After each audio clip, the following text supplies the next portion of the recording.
Hi, this is Mark from Skyway University looking at another plane in some detail. This is a 172, and you might think, why 172? They're boring, we've done them before. Well, this is an early 172. It's a 59, 56 to 59 look like this. They are excellent, excellent, excellent planes. So before we get into it, I've just got a quick dedication to make because I forgot on the last video. When I was in England visiting my family a few months ago, I went to Cirencester Agricultural College, where I went as a student in the 80s. And there was a guy there who runs the place, he's the treasurer, and he came up and he went, Skyway University, I've got a plane. So I said, I'll say hi to Simon. He's got a plane in Virginia and a plane in England. And I just want to say hi to Simon Coster at Cirencester. So back to the 172. 56, first year they made them.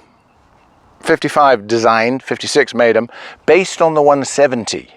So it's basically a 170.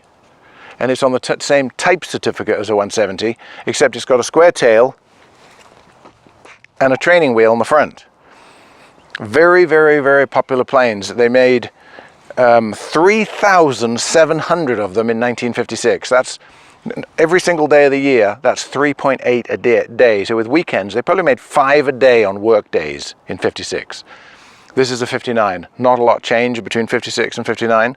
So let's have a closer look at some of the details. So starting at the pointy end, they have the 0300 engine, which is we'll look at it. We'll open the side door. We won't take the top off because it's all screws and it's hard to do it. They have an 0300, which is the engine that's in the 170s as well. It's 300 cubic inches, O opposed, 6-cylinder, 145 horsepower, and it's an 0300D. I think this is the D. TBO is 1800 hours. This one has like 900 on it, so it's got a lot left. It's a low horsepower, but 6-cylinder engine, so it's very, very smooth running. They're amazingly smooth running. And in the old days, when these planes were worth 25 grand, the engine was the whole value of the plane because the engine was 25 grand. But now these planes are worth like 80 grand. The engine is 30 grand of that, so it's worth doing. So these planes are being restored and flown and used much more than they were because they're not just the value of their engines anymore. It's a very smooth running and reliable engine. And the 0300 is a 6-cylinder and the 0200 is a 4-cylinder, and that's what's in the Cessna 150. So same cylinders, same pistons, same everything, just 2 more cylinders. So it's a very good little engine, and they went away from that 0300 in 172s in 1968, and they went to the 150 horsepower Lycoming.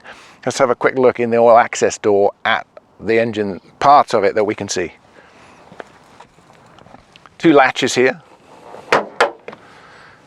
These latches will touch the cowling here, and you'll see them with 2 scratches like that and not know what they are. So this owner, very meticulous owner, father-son owner, 25 years they've owned it.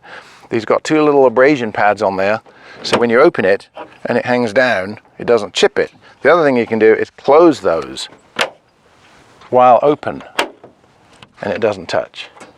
You got to remember to open them again. But here it is, just a good old 6-cylinder little Continental, oil, filler, dipstick, mags, battery, engine mount, and you can actually see a little bit of the cylinders in there, which is good for a kind of pre-flight inspection in this door. And these are normally all worn, and they have a screw in here, and they don't fit very well after 75 something years it is. Haven't done the math, but then you close it just by tucking that in like that, push it flush, latch, latch, and you never see that fit like that after the amount of time that they've been out since 59. Fuselage right the way back and wings are the same as a Cessna 170, except the gear doesn't come out of here because it's a nose wheel. So obviously there's a nose wheel under it, makes it Landomatic, which it is, we'll see, and a lot of other very good things about these years. Okay, let's look at the wings. Okay, same wing as a 172, 182, 185, 180, 172, all had the same wing. They're different fuel capacities and different spars and strengths and different counterweights on their ailerons, but they're basically the same wing. So it's this normal Cessna aileron and then the big Fowler flap, which remember the 170As didn't have. They had this little tiny flap that just extended here like this. The 170Bs this is based on in 52 to 56, 170Bs, have this big Fowler flap, and you'll see why. Watch this.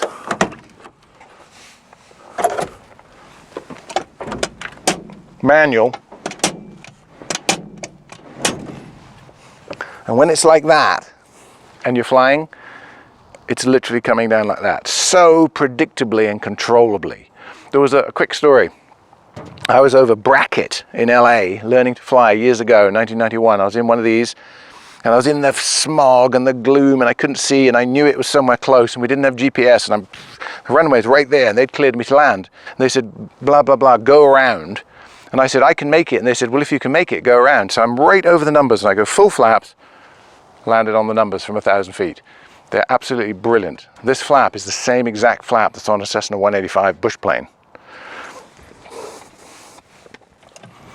30, 20, 10, up.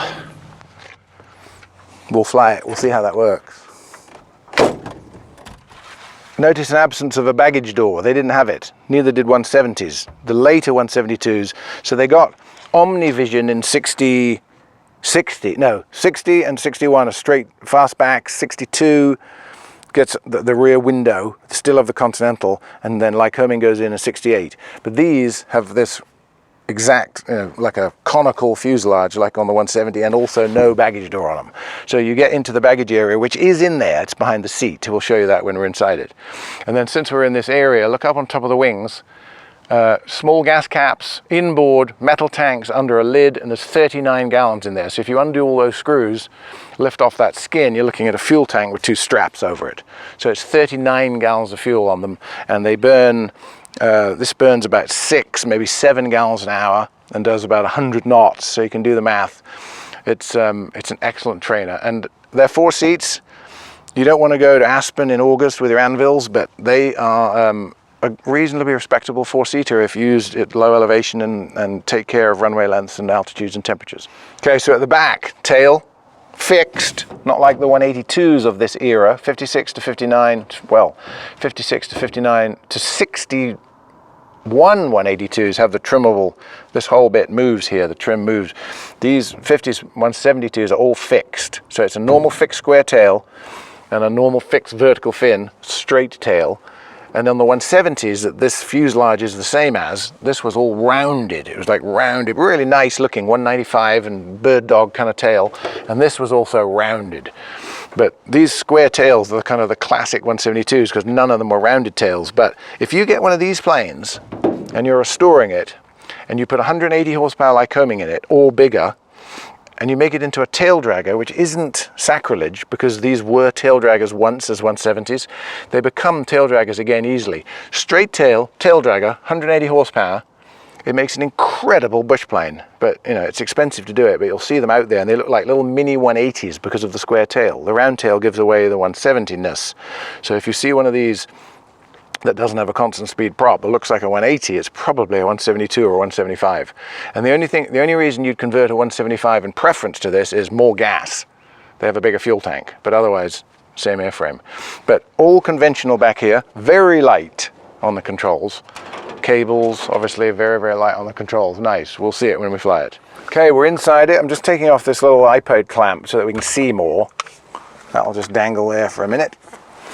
Okay, pretty conventional layout, not center stacked radios. They came later. There's a couple of navcoms down here, an audio panel, narcos. Well, actually they're narco TKM slide-in digital replacements, which is a bit better than the original. But navcom, audio panel, and then up here your VOR glide slope. These are all more modern than it would have had in 59. It would have had the big old heavy stuff, so somebody's upgraded this probably in the 70s or the 80s. Normal fuel gauges over here, and you've got a fuel selector down between the seats. It's left, right, off. Transponder with ADSB, a couple of push to talks, and then the normal controls. Mixture, throttle, start, carb heat, primer. And under there, the starter button. So to start it, you go key on, master on, starter button. And if you pull on the master and press the starter, it will crank. And you'll think, why doesn't it start? Well, the mags aren't on. So you go master, mags, starter. And then it'll just crank over. But, metal rudder pedals, they had those. Later planes are plastic. Manual flaps, as we saw. Big movement. And the trim, very sensitive too. but very conventional. And what I like about these is they have amazing visibility. I mean, it looks, oh yeah, it's a good windshield, whatever, but you're sitting close to it, it's big, and the cowling slopes away from you. And it's a high wing. The visibility out of this plane is amazing. We'll see that when we have the cameras on it. But they're brilliant. And I mean, imagine it was designed in the beginning. All the ones since have been modified and upgraded. This is the original design. This is what they wanted to be produced. They're excellent planes. You can find a good one in nice condition. Interior is the same width as all 172s. They didn't widen them, they didn't lengthen them. There's got slightly more access in the back on the later ones, perhaps over the seats. I'll show you how you get into that baggage area. But normally in the front, this size would be exact same size as it would be on a $500,000 brand new 172. So I'll put the seats forward. We can look at the back. This is, I got it yesterday, this plane, so it's just got everything in it that's in it. Bench seat. You grab this handle here, unlatch, open. That's the baggage area. And then below there in the back, that's slightly open, we were looking in it, is the access to the fuselage and the control cables and everything back there. So it's, and that is adjustable. You've got 1, 2, 3 positions for the bench. So big, comfortable, don't abuse the useful load. So people would have probably seen this as I've been walking around it, and obviously some of you know what it is. That's a Venturi. And it's amazing it's still on here because the vacuum pump replaced this. So the vacuum pump driven by the engine creates a vacuum which runs your gyros. On these, they have a Venturi, and the air rushes through here, creates the Bernoulli effect, and creates a vacuum which goes into the instruments. So you don't have a vacuum in taxi, and you don't have a vacuum right after you take off until it's got some speed up. So you can't really do an IFR departure, and you can't really be IFR in it because ice would form on this. So most of them have been replaced. But if you're just day VFR and having fun and flying around with your family on a day like this, perfectly adequate to generate a vacuum. It's been doing it for 70 years. Enough of the chat. Let's fly it.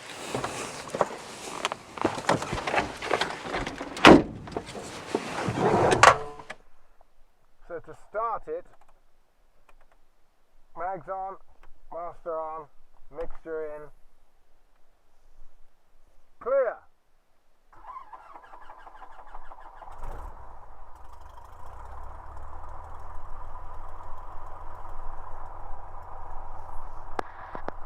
Placerville traffic, Cherokee 37 Whiskey, turning on final, 23. Test. So the microphone wasn't on when I started it, of course, because it's on the intercom, but all it was master on, mags on, mixture in, start a button, running. So here we are, let's fly. Any new viewers to the channel are wondering why I'm on a road. It's not a road, well, it is a road, but it's a taxiway road to an access to some hangars at Placerville that have never been built. So we just use it for filming because it's kind of scenic. The runway's right there. Placerville traffic, Cherokee 37 clear, 23 Placerville. Okay, fuel's on both. We have over half tanks. Transponder's on, radio's on the right frequency. Okay, quick run up. It was already warm anyway, but I'll run it up. So same as usual, tack to 1700. Mags, left, right, left, both. Knob heat, big drop. Lean it a bit. Knob heat again. 10 degrees flat.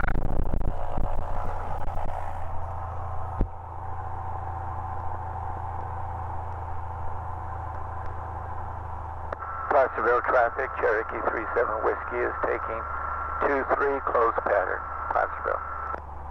Don't take it, I need it.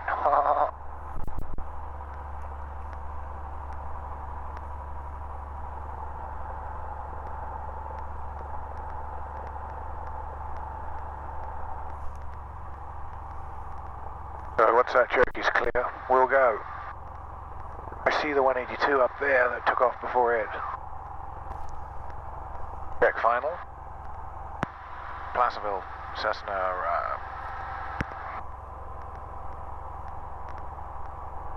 Cessna 6284 Echo, departing runway 23, Placerville, in the pan. Finals clear. So 10 degrees of flaps, mixture set, full power, and it will just... Placerville traffic, Cherokee 37 Whiskey is turning left crosswind to downwind, Placerville. 40. Starts getting light. Oh, flying. Amazing. Look at it. Flaps away. Incredible visibility. I can see everything.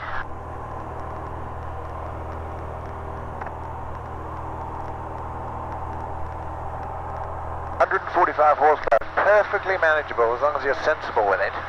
You don't fill it with 200 pounders and full fuel and go to Tahoe. You know, you just take care with it. And the Lycomings that came out in 1968 were only 5 more horsepower. You know, they were 150 horse, and this is 145 horse.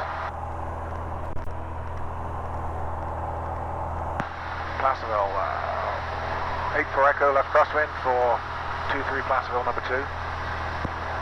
So here we are in June, it's May, mid-May, and everything's green. This is when it's like England. Then it gets hotter and hotter and hotter.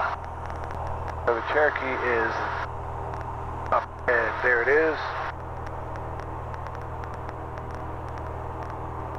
Placerville traffic, Cherokee 37 Whiskey is turning left base, 23 Placerville. So RPM back to 24, we're at pattern altitude. We're doing 75 on downwind. No need to go any faster. Placerville traffic, Cherokee 37 Whiskey, turning on final, 23, touch and go, Placerville. So perfectly rigged and nice to fly. I mean, it's look. Excellent planes. And people go, oh. Up for star 11, 2 to the east, 800, inbound for landing, watch with it. People think, oh no, I don't want a plane from 1959. I mean, this is far safer and far more structurally sound than a 2009 that's been beaten to death at a flight school for the last 10 years. This is a brilliant little plane. You think about their life and what they've done, how they've been maintained, not on their age. Placerville, 8-4 Echoes on turning 8-4 Echoes turning left base for 2-3 at Placerville, full stop.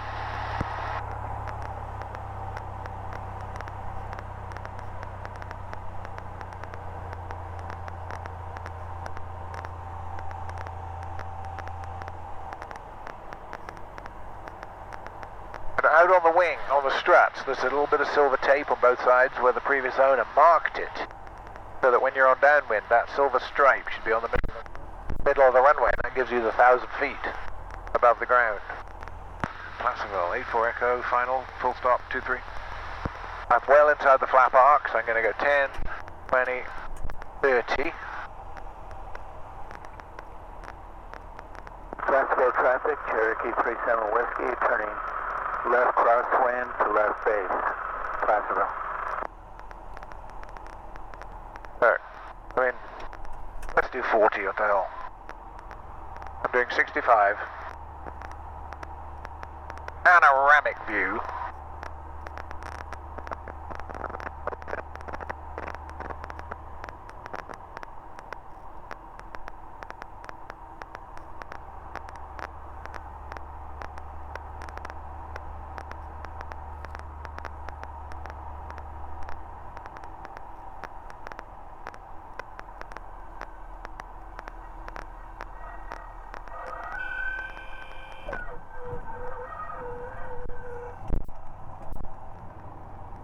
Lands in his own length.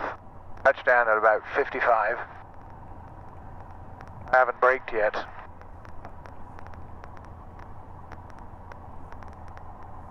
Just fun. Not a heavy hauler, not IFR glass, touchscreen, not any of that, but a perfect train, a perfect hour builder classic. And you can own it as the fun of owning a car, a plane, but also treat it like you own a classic car, because a classic plane. It's 67 years old. And if you want to put in a Oh, iPad with full flight on it, you can. If you want to put in a Garmin 530, you can. 37 Whiskey, turning on left base, 23 Placerville. Placerville 84 Echo is on, is clear of the 23 Placerville.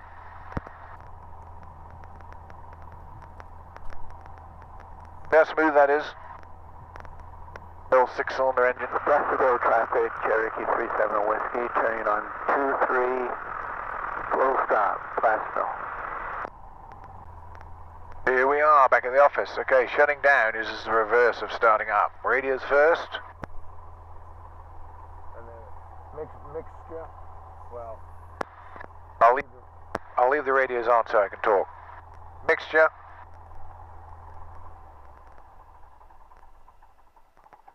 Mags. Master. And that's it.